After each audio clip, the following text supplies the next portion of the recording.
Hello Fashion Lovers, c'est Elisa pour Expect et aujourd'hui on se retrouve pour analyser l'une de mes campagnes préférées.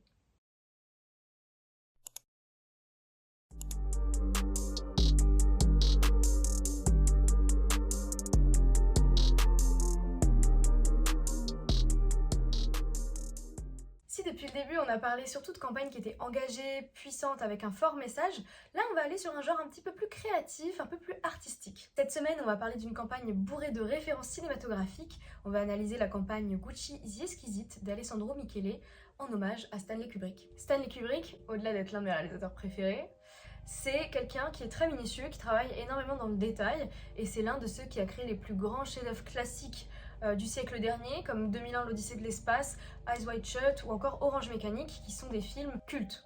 Pour revenir à notre campagne, la campagne est composée de plusieurs photos qui vont toutes être une référence à un film différent du réalisateur. Donc on en a une sur Shining, une sur Eyes Wide Shut, une sur Barry Lyndon, je sais pas comment le prononcer. C'est comme si on reprenait une scène de chaque film et qu'on la revisitait avec l'esprit Gucci. En fait, c'est comme si on ajoutait des nouveaux personnages dans l'univers fou de Kubrick. L'image que j'ai choisi de vous présenter, c'est une qui fait référence au célèbre film 2001 l'Odyssée de l'espace. Contrairement aux autres photos où les décors sont assez faciles à reconnaître, par exemple Shining, c'est assez évident que c'est ce film-là. Là, il faut vraiment avoir vu le film pour reconnaître 2001 l'Odyssée de l'espace. Il s'agit en effet du décor de la dernière scène du film, que l'on reconnaît grâce à son mobilier et son décor. Mais pourquoi est-ce que j'ai choisi cette image plutôt que les autres ? Bien, 2001 l'Odyssée de l'espace, c'est un film qui m'a énormément marqué, mais c'est pas vraiment la seule raison pour laquelle je l'ai choisi. C'est aussi parce que sur cette image, il y a énormément de choses à dire de façon sémiologique. Alors ce qu'on fait depuis le début dans le focus pub sans vraiment le dire, c'est effectivement de la sémiologie de l'image, donc l'analyse un peu des signes et ce qu'on peut en déduire. Donc évidemment, il y a énormément d'interprétations. Je préfère faire ce petit disclaimer, parce que ça vous aura peut-être pas sauté aux yeux tout de suite, mais cette image, elle transpire la France. On a le béret, le costume, l'architecture de la pièce, qui empruntent leurs références et leurs inspirations à la culture française. Les couleurs froides sur l'image, qui sont des couleurs dominantes, nous laissent même deviner le drapeau français. On a du bleu, du blanc et du rouge en majorité. Alors vous allez me dire, là Elisa, tu vas beaucoup trop loin, pourquoi la France ? T'es vraiment chauvine à ce point-là ? Eh bien, il y a une raison. Nous sommes dans une campagne mode luxe.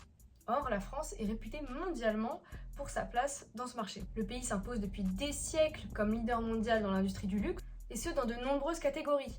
On a la maroquinerie, la parfumerie, la cosmétique. On a également des grandes figures en France, telles que Coco Chanel, Yves Saint Laurent. En fait, les deux vont de pair. D'ailleurs, les allusions au luxe et à la bourgeoisie sont extrêmement présentes dans cette image.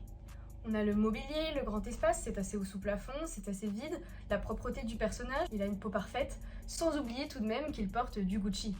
Tout ça nous ramène un peu à cette notion de richesse française. Avec ce sol futuriste, difficile de savoir si nous sommes dans le salon de Louis XIV ou sur un sol de breakdance. Les styles et les temporalités s'entremêlent et se mélangent, en fait c'est vraiment le message du film. C'est d'ailleurs dans cette dernière scène du film qu'on a le protagoniste qui vieillit à une vitesse fulgurante.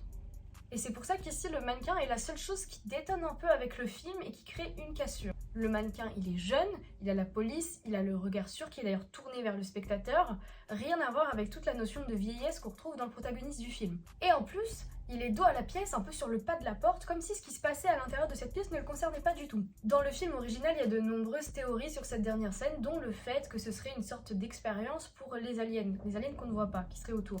Et du coup, ce mannequin pourrait faire partie des aliens. Effectivement, il n'a pas l'air concerné, il est jeune, il tourne le dos, il a l'air sûr de lui, un peu comme une divinité. Toutes les raisons et les vérités semblent hors de portée, ce qui nous mène un peu à la confusion. Et c'est d'ailleurs exactement l'effet de la scène sur le spectateur à l'origine dans le film, de nous porter confusion. Ici, on a donc une référence qui est poussée à l'extrême et relevée avec brio, puisqu'on arrive à apporter quelque chose de nouveau, tout en restant dans la continuité de la référence, en rendant un hommage à Kubrick. Si le mannequin c'est aussi un acteur, il apporte quelque chose de nouveau à l'histoire, un peu comme une sorte d'épilogue. D'ailleurs, le cinéma et la mode sont très souvent étroitement liés, puisqu'il faut bien des costumes pour le film. L'un s'inspire de l'autre, et inversement, parfois ils peuvent même collaborer entre eux. Dans cet article de Vogue que je peux vous conseiller, vous allez retrouver des collaborations mythiques entre cinéma et mode.